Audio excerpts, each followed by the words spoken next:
weddings. I also had a system when I did weddings. Is this like pre-Bruno Mars? Yeah. Okay, because he seems to steal... and then, of course, Whitney. Isley Brothers, those are the big wedding songs, obviously. But me and... when my dad growing up, my dad was, doing everything, formals, weddings, bar mitzvahs, all that stuff. And I would go with him to help him set up and tear down. And I kind of got to see it all. And I kind of got a little bit of a playbook on that. And by the time I was doing weddings and I was able to do those, we had a system in place that... we would kind of send the bride and groom beforehand songs that they definitely wanted to hear, songs they definitely didn't want to hear, and then the songs that were an absolutely no, do not play that at my wedding kind of thing. So, I mean, I think now I kind of have a foolproof way of kind of doing it where I'm like, hey, fill out as many songs as you want. It just makes it easier for me to find a way to make your night a better night. So how do we go from that into, obviously for those, I maybe didn't tease it, but you also do the DJing work over at Ball Arena for our, Stanley Cup champions. You just recently did their party for them at Mile High. Shout out to Wynn and Chelsea. We love y'all. Yes. Brett with Ribble Experiences. She kills it. But also, and then the Nuggets, and I think everybody remembers, you spent 90 days in the shell. But before, there's this long process, and I've always wondered, how does that go about? Is it grinding like it is on just doing a podcast for fun, doing noon sets, and then how do we find our way through? It's kind of honestly just getting in where you fit in and learning and kind of what as a DJ, you always got to kind of find your way and what your sound is or who your crowd is, because there's DJs who love playing, dance clubs that are not necessarily trying to produce or promote their own music, that it's more of a social thing. And then there's the DJs who want to get into it for the art of it, that, they want to be the best, they want to play the best songs and keep crowds. And I think it kind of all just depends on what kind of path you want to go down. Mine kind of didn't, it only really had in mind the idea of playing Red Rocks one day. That was my goal. My dad took me to see Skrillex at Red Rocks, and that was it. I told him the next day, I was like, this is what I want to do. I want to be up there.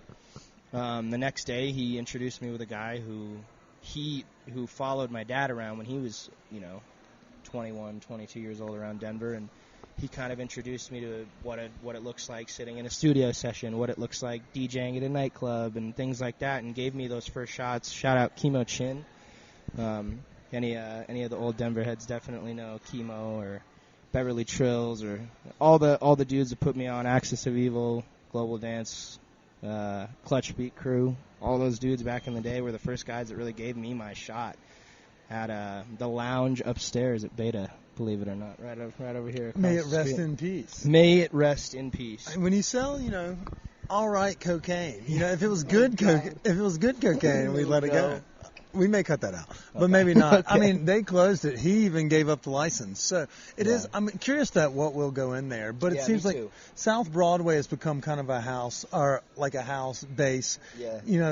I guess, home quarters for. There's a strip of 6 or 7 bars that kind of dance over there. Right. But you alluded to it, but Global Dance and Global Dance Festival is coming this weekend to Empower Field. Fuck, I don't even know what that thing's called anymore. I think it's Empower Field at Mile High. There we go. There it is. Yeah. And I'll ask you about that once we get more into the personal questions. Totally. But so you have a set coming up this weekend, and we're talking about thousands of people coming down there, and it's still tickets available. So if you are one that you didn't realize it was coming around the corner, you've been working hard and you're looking for a reprieve, globaldancefestival.com. They have tickets available. They have single days.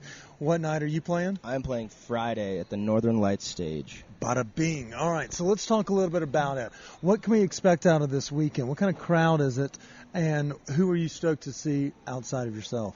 I am stoked for this weekend. Global is probably my longest tradition I have. This will be my 11th year attending, my 4th time playing, but this will definitely be my biggest Global appearance, Global set.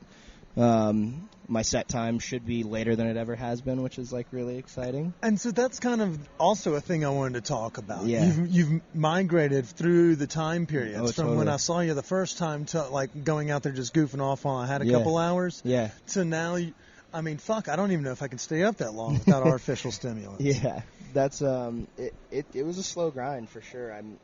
I've played many of empty rooms. I've played many of 15-person rooms for 10 p.m. to 2 a.m. slots, and I think that's another one of those things that when you get into this business, I think a lot of guys underestimate how many times you have to play those kind of rooms before you do get to play a huge festival slot or a massive headlining slot at a nightclub. It's a grind, and it's I hate when people say it's all about who you know, but like the more you're embracing the culture and enthralling yourself into being a part of it, surrounding yourself with where you want to be or what you want to get to, I think that can only benefit you. So for any of the kids that are coming up and doing it, like be patient, be persistent. Most importantly, I think persistence is key, but be present. Exactly.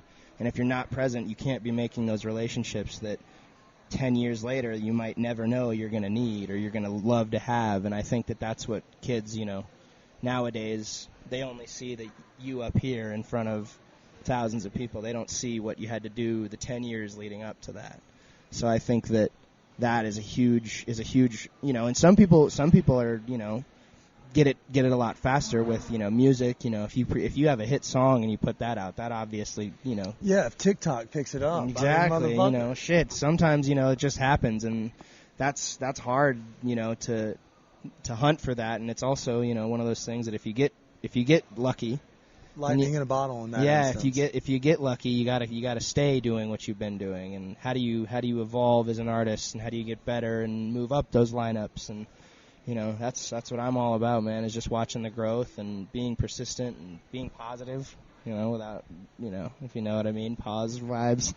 Oh, I see what you did there. You do have a name that would do very well in a lot of, like, wordplay, punny T-shirts and things of that nature. Totally. So that when you do, like, get to that point where people are like, yeah, I will buy this shirt every time when they walk out. We're working on merch, I swear. There we go. And you'll be able to find it at Paws Music, I believe. Is that correct? PawsMusic.com? Paws the Music. Paws the Music. Paws. Another one of those entendres, Paws the Music. You're much more clever than we are. Okay, so we've navigated a little bit about it. I asked a triple loaded question, so I do apologize about it. For those that are listening, because they are big fans of yours and the music scene that y'all thrive and live in, what are some other bands or musicians that may be playing this weekend? Who are you stoked to see as going on your 11th year here? I'm pumped for a lot of my homies, honestly. A lot of the guys. Who gets your dick hard? Who's playing this weekend that people are like, oh shit, I gotta catch that? Probably Seven Lions or Excision or Adventure Club are really good friends of mine. But I'm also really stoked about like my local guys that I'm good friends with that are also putting in the grind. Give them a shout out too. Decadon, Brondo, Import. Option 4, MZG, all the guys that are from here, that are crushing it and doing their things. I'm just excited that this year we've got so many of us locals that are like actually like doing the damn participating. Thing. Yeah, it's dope. I mean, and it kind of goes back to that theory of, is Denver like the hotbed of that? Yeah, absolutely. And it followed the Green Rush, and the Green Rush brought the money and the young kids and the chef scene. And absolutely. I know you're a food guy, but before we get into food, we would be remiss if I didn't take some questions from the crowd. Cool. And so I do want to ask these questions. The first one was, how did you get nominated to be a DJ inside the NBA bubble? That was... But I guess we need to start with, how did you become the DJ for the NBA's Denver Nuggets and party thrower for the Avalanche? The Denver Nuggets, I've actually worked for them for a really long time. Going back to my dad, the legend, he worked for the Nuggets basically my whole childhood as well in the game entertainment department, and I worked many of oddball jobs with the organization. Intern and like ticket taker and everything. Ticket. That's a cool. Not ticket taker, but I threw T-shirts. That's a cool high school job. Oh yeah, mascot assistant. I was a ball boy for a season. Did they pay that? Yeah, they pay those positions. That was like enough for you to go get a vinyl or whatever. When I was really young, I was 8 years old, and my dad was in the game presentation department. I used to announce the starting lineups when I was like 8 through like at probably McNichols. No, it was still at Pepsi Center back then. But okay. It was definitely. I've been around the team my whole life, and we had a long lasting DJ, that I grew up, being a fan of, DJ Beds, and he moved on about 5 seasons ago. And when they were in the process of finding a new team DJ, I had been working for the team already for about 9 years at that point in time, 10 years at that point in time, and they already knew that I was a DJ as well. I knew the building, I knew the team. So it was a slight nepotism, but it was also slight, yeah, absolutely. But you also had been, earning your stripes. It was that same persistence you told, be present, kind of thing. And so did they just put your resume on top, and by resume I mean like mixtape? Yeah, and it was just kind of like they knew I was into music and they knew I could DJ, and when it got to the point of like, would we rather hire someone that doesn't know how to do sports, that like doesn't, you know what I mean? Because DJing is much different than DJing sport, like a sporting event, because a sporting event isn't about a dance floor and keeping people engaged. It's more about providing the right song for the right moment. And like, if your team goes down by 10 and you play a Pitbull song, there's potential for we may be down 20. You know what I mean? Like, you're like, oh my gosh, like you got to play the right song. It's almost like soundtracking the moment. And I think that they felt confident that I, would pick that up, knowing the team as well as I did and knowing the game as well as I did. And it stuck. And I got in there the first year and hit the ground running. And then the bubble invitation was so random. I mean, obviously, COVID hit in 2020, and I think, I'm not the only DJ or, musician. Yeah, musician or industry workers or everyone got affected by COVID, especially when, the ones that worked on the weekends couldn't work on the weekends anymore. And I was really down in the dumps. I honestly, at that point in time, didn't know what lied ahead of me for the foreseeable future as a DJ. I mean, it was scary times. I actually left Denver to go hang with my dad in Detroit. He was working for the Pistons at the time. And my mom called me, and mind you, my dad's worked in the NBA for 20 years at this point. And my mom calls me, and she takes a kickboxing class at a guy that I work with's gym. And she calls me and goes, Austin, I just talked to so-and-so, and he said that they might be looking for DJs for a bubble situation that the NBA might doing. And I was like, Mom, if I were to have heard about this, Dad probably would have told me. So, like, stay whatever. Like, whatever, yeah. Just like, no way. Yeah, exactly. How did she hear about this before my dad did? Kickboxing class. Yeah, Shout out to Mom, by the way. Shout out Mom, yeah. So Mom did warn me.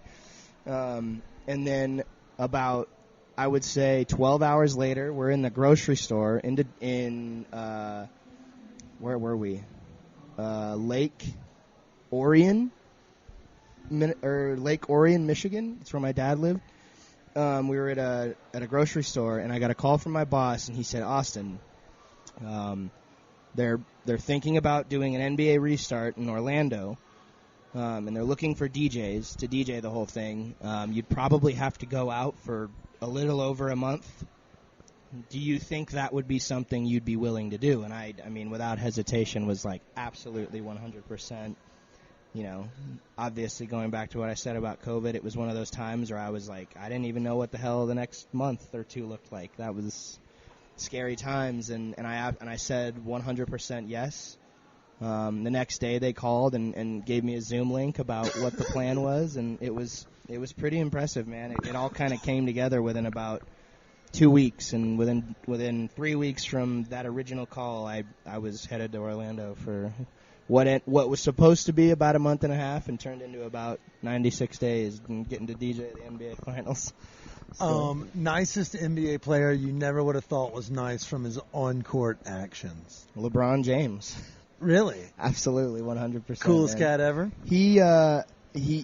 We have immense respect for him, but by God, it's one of those things, man. It's like, I think it's just all about the context of where and when you see him. Yeah, I see him on television. Yeah, and I've been very, very fortunate to have crossed paths with him a couple times in my life, 3 times to be exact.